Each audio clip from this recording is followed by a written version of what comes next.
Alright, here's some more predicting products. These ones on this page are single replacement. The key giveaway here is you have a single atom trying to supplant in a compound, kick something out. And we're just going to make the assumption that these reactions will occur. I actually realize I don't think calcium actually replaces sodium, but let's just assume that it does. So again, it all comes down to charges. What charge would they like to form? So calcium's a metal, and sodium's a metal, so sodium's going to be kicked out of this. So sodium, when it gets kicked out, just makes Na, as we established before.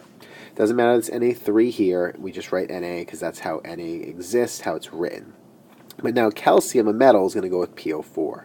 So calcium's charge is +2, and PO4 is -3. So we just combine those as we always do when we write ionic formulas. So 3 Cas and 2 PO4s. This is balanced within the ion. So this is the ionic compound. And again, it looks very different than it looks over here because calcium has a different relationship with PO4 than Na did. And after I'm done, I would then balance this equation, but I'm just not going to do that right now. But this is how we predict our products. All right, down here we have fluorine, which is a nonmetal.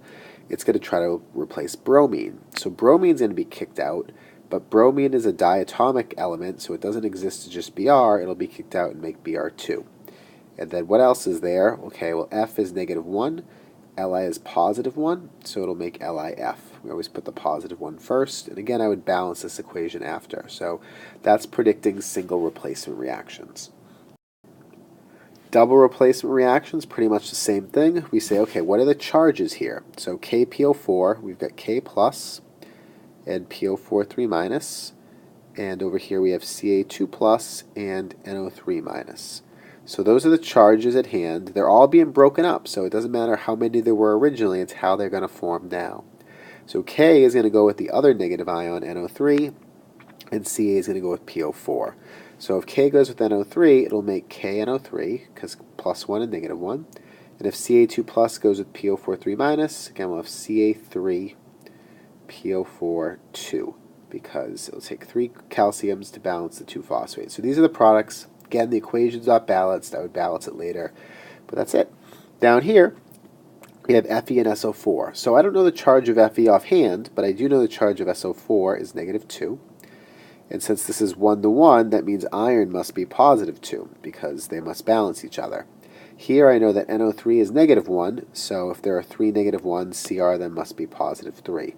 So again, I'm going to pair them up. Fe is going to go with NO3, SO4 is going to go with Cr, and what will they make?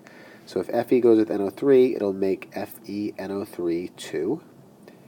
And if Cr goes with SO4, it'll make Cr2 SO4 3. And that is pretty much how you predict products. So it really all just comes down to making stable products, and then you can balance it after the fact. Again, just because there are 2 NO3s here doesn't mean that there are 2 here in the original formula. We would then fix that by balancing the equation. But that's it. So until next time, I am Derek Genova. Have a delightful day.